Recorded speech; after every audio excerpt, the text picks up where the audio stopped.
We have some great, and then we have some not so great comic books that I'm going to be talking about on this week's episode of After the Poll. Guys, welcome back to Comic Book Corner 2.0. I'm your host, Mike Spider Slayer. This is the video series where I take some of my most highly anticipated comics of the week and I count them down for you and see which comic book gets number one. Now, does this top five stay all the way through the comic book week? Well, you can find out what my definitive top 5 comics are for the week if you watch my live stream that happens each and every week, Tuesday night, 10:15 p.m. Eastern Time. It's called Comic Book Weekly. I team up with my good friends Kat Comic Uno and Brant Fowler, and we discuss our favorite comic books of the week, the big books of the week, and the weekly comic book news. So you guys are not going to want to miss it. We have a lot of fun there, and like I said, you'll see what my definitive top 5 is. All right, guys, so let's get started with this week's episode. Kicking it off, number 8 book, and I won't be surprised if this is my least favorite book of the week, goes to SpiderGwen Gwenverse issue 1. My gosh, guys, this book by Tim Seeley was just horrible. And I hate saying that about comic books, but this was just so unentertaining for me. I did not care about all these other Gwenverse characters. I thought maybe I would like the characters, or these characters would have some kind of meaning or depth to them. There was nothing here that this book offered that I also already haven't seen before. We've seen Spider-Verse. We've seen Miles Morales just go through this in What If, and now Gwen Stacy is doing it, and it's just an unoriginal idea at this point. And what makes it worse is that this story is god awful. It's just so unentertaining. We have Gwen Stacy in this book who is just feeling down. She feels like she has hurt everybody in her life, so she wants to get away. So she goes into the time portal, or the portal that actually brings her to Earth 616, because there's this one moment in time when she goes through the portal and she has nothing in her brain. She makes herself go numb when she's through there. So it's really an escape to forget everything that's going on. But something happens when she goes through the portal where she comes across Spider-Zero, and Spider-Zero, I guess, controls the web. Maybe where they travel to or whatever it is. Honestly, I didn't even finish this book because I just found it that boring and I could not stand the characters. The artwork in the series was actually pretty good. I liked the colors. I liked kind of the world.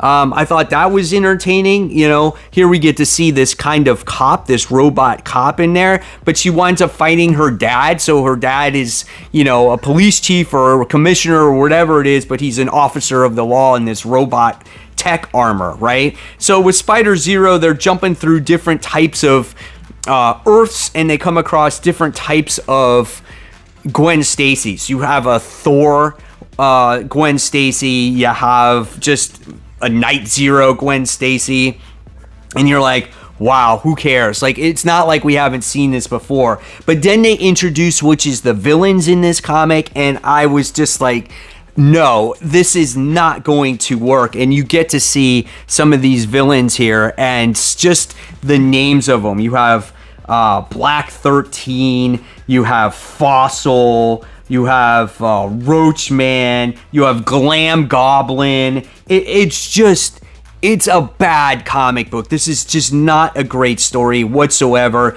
The cliffhanger here was just, it was a dud, man. This is just something that I'm not going to continue to read. And like I said, I wouldn't be surprised if this is my least favorite comic of the week. So the book that's coming in at the number 7 spot, and I thought this was going to be my least favorite book, or I had no expectations out of this one because I'm not a Wonder Woman fan.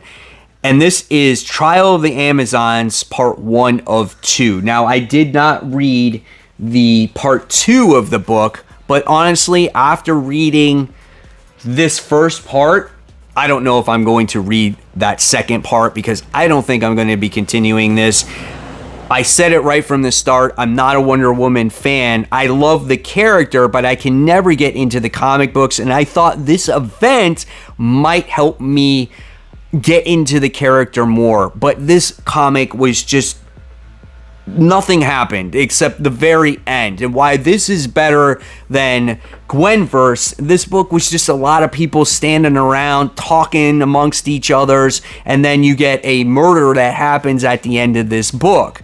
The artwork is nice. That I can give it. It's done by different artists, but the characters look great. There was one point in this book where I got interested, is when Yara Flora makes her appearance in this book. And then you get to see the artwork change, and she makes a statement, and that's what I like about her as a character. She stands amongst the other Wonder Women, right? But all the other people are just talking with each other, blah, blah, blah, blah, blah, blah, blah. And I'm just like, my God, this is another comic that's just absolutely nonsense. You get Hippolyta in this book, and recently she was part of the Justice League, right? And so she's given up the title of Queen, and she's given it to Nubia, right? So obviously there's a reason why she's giving it up to Nubia. And in this comic, when she makes her return, she's like, nah, you keep being queen, right? I'm not going to take over, Themyscira again, or whatever the case may be. And it's for one reason and one reason only.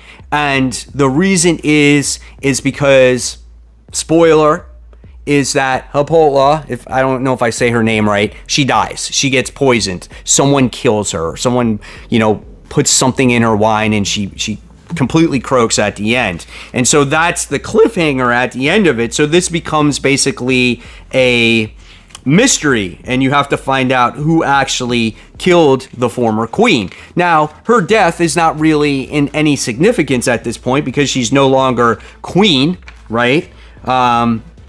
You got Nubia as queen, so who cares if she dies? Will she come back? Who cares?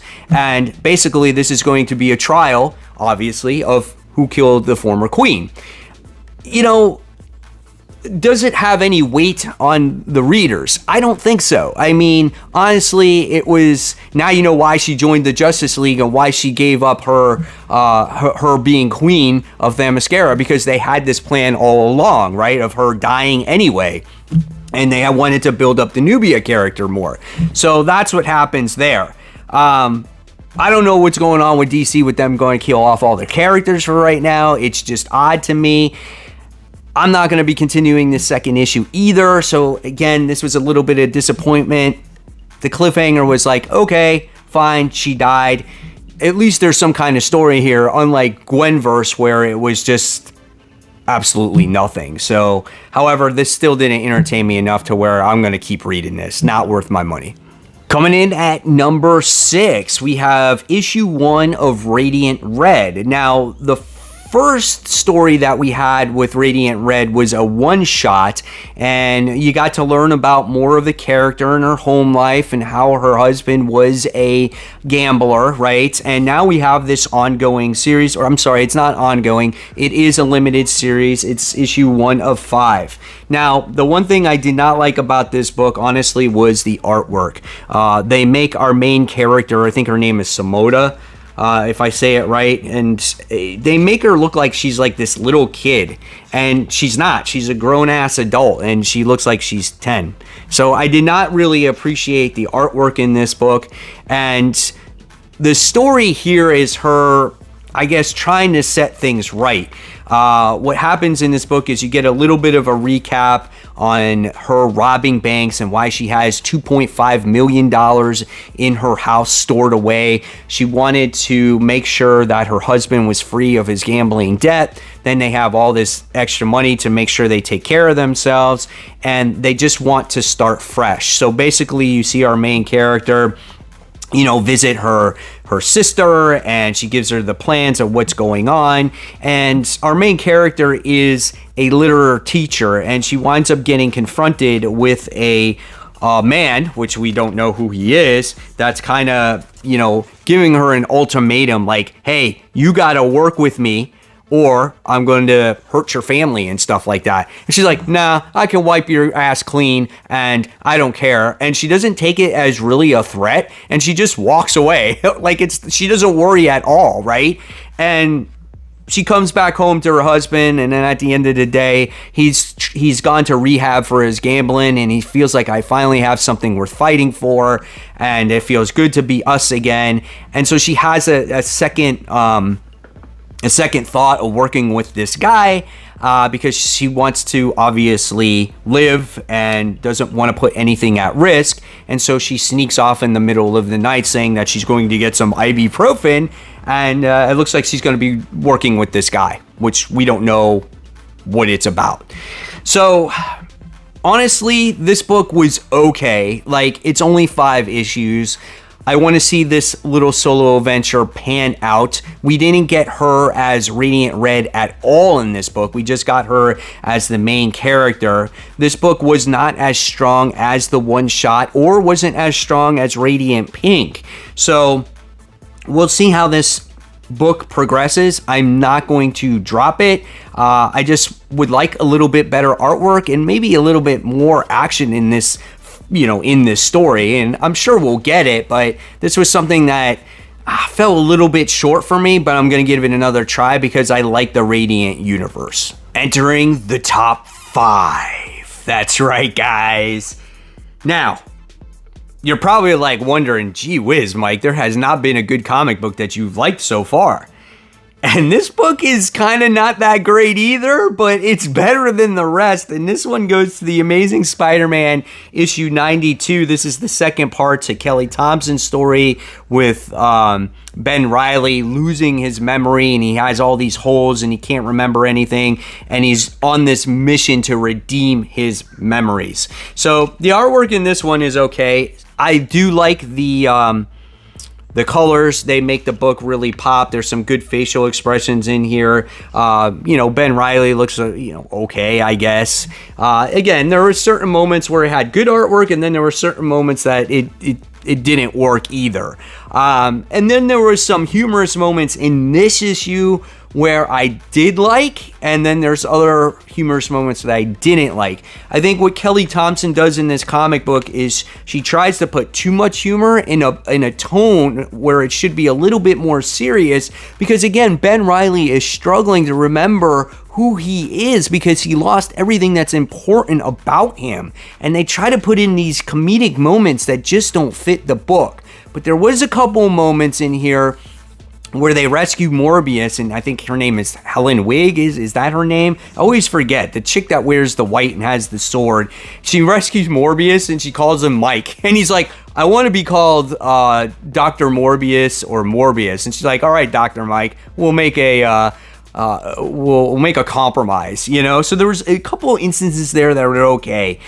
So our heroes go to this villain lab that they had, creating all these weird villains, because that's what the Beyond Corporation did, and they came across a version of the Lizard, but it's a mashup between the Lizard and Morbius, right? And so now our heroes are stuck trying to fight this gigantic monster. Ben Reilly went rogue because he's going to go after Maxine Danger, or whatever her name is, to go get his memories back. And honestly, guys, that was the issue. I mean, I don't know what else to expect. This whole book was them just fighting this creature, right? That was it. Fighting this Godzilla-like creature. Monica Rambeau, you think maybe she dies, something happened to her at the end, and that's what the next issue is going to be about, the 92.1 issue or 92 point beyond issue. It's going to be about what happened to Monica Rambeau and leading up to the conclusion of this whole thing. But that's all I have to say about Amazing Spider-Man. There was really nothing that happened except them doing battle against a Lizard Morbius creature. It's sad because 88, 89, 90, dude, they were fire, right? 91, 92, man, not good. This one was better, though, than 91. But you actually had Ben Reilly fighting sandwiches in this book. I totally forgot about that. I gotta show you this. I have to show you Ben Reilly fighting sandwiches. I mean, is what we've come to? when it comes to a Spider-Man book? Ben Reilly going after sandwiches? Like, it's sad, right? Here we go. Like, come on, guys. Like, we could do so much better than that. Sandwiches, bro. Oh, man. All right, guys, so coming in at number 4, we finally have a book that is decent to talk about, and this one goes to Devil's Reign. This is issue 5 of 6. Chip Zdarsky, we have Chiquetto on the artwork, and the artwork is really good, man. Here's a page right here where we get the Abomination that makes his appearance in the book, and I'm like, man, Abomination looks pretty badass in this. I would love to see him more. We get to see a really good, some superhero stuff in this stuff, lots of action. Here is some, like, Ghost Rider stuff, Wolverine stuff. Like, there was some good fight scenes in this book that I really appreciated. Look at this right here. So the artwork in this one really shines for me, and I feel like there isn't anything that Chiquetto can not draw at this point. So I would love to see him on, you know, other books, obviously. So let's talk about this one. So obviously, if you read Woman Without Fear, you obviously know what that spoiler was, and if you didn't, you read this first, and then I guess now you'll read that one. However, what happened in this book was exactly what I thought was not going to happen, right? We all think that it's Matt Murdock, or they make you lead to believe that it's Matt, but it's not. It's his twin brother, right? It's Mike, and it was so obvious. Like, I saw that from a mile away, right? So it made it a very predictable ending, but how he dies is actually what made the book kind of brutal. I really like that. I mean, that may make me kind of a dark person, but I thought that was pretty neat, and I can understand why they think it might be Matt, right? So basically, that was the main part of the book. The other part was these guys just fighting against each other. It's like they have Thunderbolt insignias and they're fighting against each other. It was okay. It was just some back and forth between the new Kingpin and, again, Mike. And I mean, that's it. That's really what it was. It wasn't anything else but a brawl and then the end. And I think that's what people were looking forward to seeing what transpired at the end of this actual comic book. So, yeah, we have one more issue to go. This was definitely worth a read. I guess maybe you could say, yeah, if you did read that last issue, you were spoiled because you had an idea of what was going to happen in this book, whether it was Matt or Mike. But still, Devil's Reign has been a pretty solid event. I wouldn't say it's the best event I've ever read, but it's been good. Coming in at that number 3 spot, guys, we have Mark Millar's King of Spies, The Conclusion. This is issue 4. Now, I can honestly say, before I get into this review, that this book is definitely worth the read when it comes out in trade. It's only going to be 4 issues. It can't be that much money. I can say maybe like $10. But this is definitely a solid read. And it's about this spy who winds up having cancer, and he wants to clean his life up before he dies, and he wants to kill the people that have done him dirty throughout his entire life. And this has been one epic journey, and in this issue you get to see how it concludes. Check out this artwork here. Our main character fighting this brother-sister that he disabled in the past and is looking to get revenge on him, and it's so well done, man. And there are some gruesome parts in this comic book, and check that out. It is so good. I love looking at this book, and the action scenes are the best. But in this issue, you wind up getting to see our main character, his name is Roland, just kind of do that final boss mission, right? Trying to make right in the world. And the way he does it, it's absolutely outstanding. You're kind of laughing by the time you wind up getting to the end of it, because he always finds a way to outsmart people. And he tries to meet up with the people that have actually done him right before he passes away. And he met up with this old girlfriend that helped him out, and they tried having sex. And it's kind of funny, man. It is kind of, that moment in the book is actually kind of hysterical, because you don't normally see it. This book is definitely not for underage readers, but A really good book overall. And at the end of the day, this book is about a father and son, and his son wants him to get revenge for all the things that he's done to him in the past where he never paid attention to him. And he always has tried to find good memories of his father, and he can never remember a single good memory. But at the end, things take a turn for the better for Roland's son, and you get to see that at the end of this book. I don't want to spoil it because I'm sure it's going to come out in trade in like a couple weeks or whatever it is, but this is a really good book. So if it does come out in trade, or if it's still on the racks, buy all 4 issues. This is one that I definitely recommend, guys. All right, guys, the number 2 spot goes to Thor, issue 23, written by Donny Cates, artwork done by Nick Klein. Guys, I just want to tell you, there is such thing as the Thor Force. That's right, guys. If you read the last issue, spoiler, once again, Thor's father, Odin, dies, and he leaves him the power of the Thor Force so he can do battle against his own hammer, right?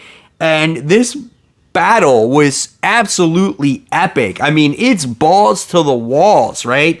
And you just get to witness that throughout the entire issue. And Sif warns Thor, like, if you use too much of this Thor Force, you're going to fall asleep into the deep sleep, right? But just the lead-in into this whole thing was just, again, it was just so epic, so great.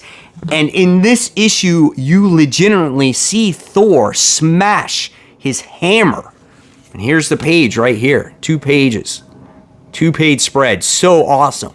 It was so entertaining to see that. But as the reader, when you're reading this book, you're kind of like, oh shit, if he destroys Mjolnir, right? What's going to happen to it? Like, yeah, it kind of turned evil on him, but now there's no magic inside of it. And when he wins, he's just beside himself. He doesn't know what to do. He just basically has a handle, right? And he falls asleep. He passes out because he did use so much of that Thor Force that he went into eternal sleep for 4 months. And then he wakes up, and you find out that they wound up putting the hammer back together. But it has no magic, and he's kind of left beside himself going, well, I have this hammer with no magic. I appreciate you guys. They didn't have a burial yet for Odin because there was no body left, so they were waiting until Thor woke up. But at the very end of this issue, you wind up hearing Odin's voice in the hammer. So this is the new status quo for Thor's hammer, that it's going to be the power of Odin inside? I don't know. We'll see. But I thought it was pretty cool, man. It was kind of like Yoda talking to Luke Skywalker. It was like the Force, right? That's why they call it the Thor Force. So what happens now? So is Thor in possession of this hammer and his dad is talking to him? It's like Yoda talking to Luke Skywalker? That's what's going to happen? Like, did Donny Cates actually change the status quo of this hammer? So interesting, man. I can't believe he went there with that. This was a good book. Lots of action. Love how it wrapped up. And where do we go from here? All right, guys. So coming in at number 1 goes to The Punisher, issue 1. Now, for you guys and gals out there that may be like, yeah, Marvel's taking away Punisher's guns, this is a political thing. Listen, I get it. We're used to characters being a certain way, right? But if you think Punisher has gone soft after reading this comic book, you're mistaken, because he is more violent than I have ever seen him before, and this book does not lack any violence whatsoever. I feel like he's more of the threat now than he was before. This book was absolutely awesome. I was intrigued after reading this issue. In fact, this is the best Punisher book that I have read after a number 1 in quite a long time. So I'm going to be continuing this. I'm curious to hear what you guys think of this book. But I wanted to let you know, for the people that weren't even going to give this a chance, right? So Jason Aaron writes this book. We have the artwork done by, let me see if I can find the artwork writer in this, is Jesus Ciaz. Let me tell you, this book is awesome. It opens up in the early days of Punisher when he almost got murdered and his wife got killed, right? And we can honestly know what Frank Castle's mission was from the very start, right? And then this book opens up to a 2-page spread of everything that has happened in the past with the Punisher. Really cool introduction. Just takes, you know, it brings you back to those memories, right?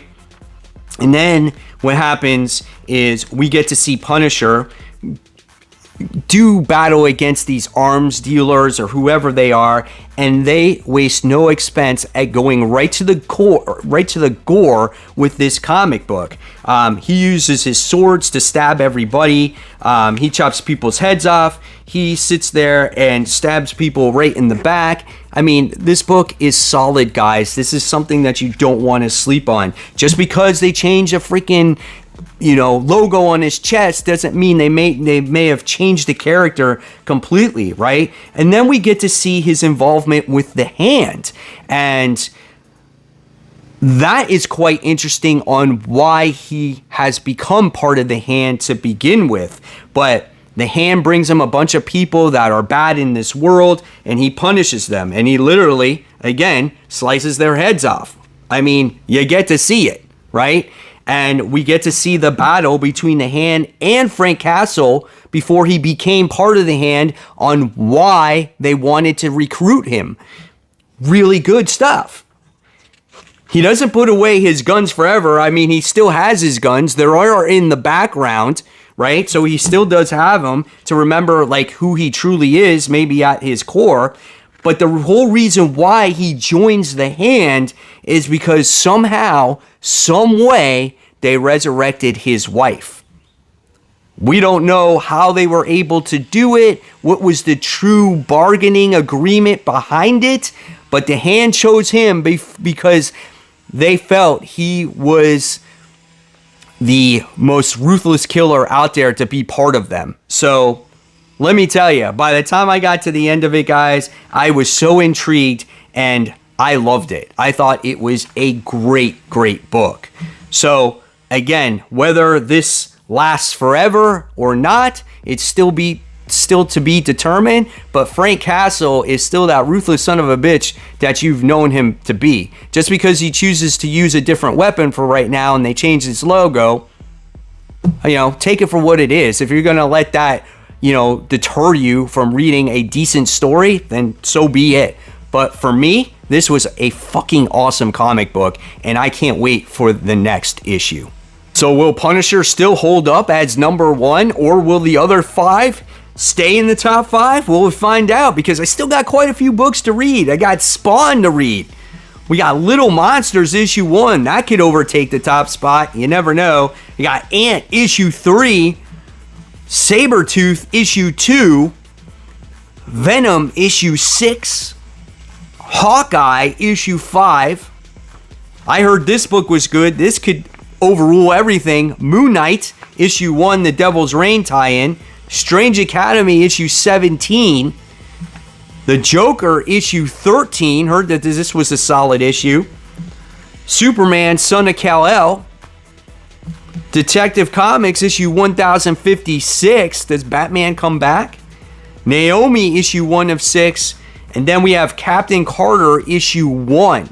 So we had some greats when we had some not so greats. That's why we have all these other comics to read. So guys, hopefully you enjoyed this week's episode of After the Poll. I'm so curious to hear what your thoughts are in the comments below.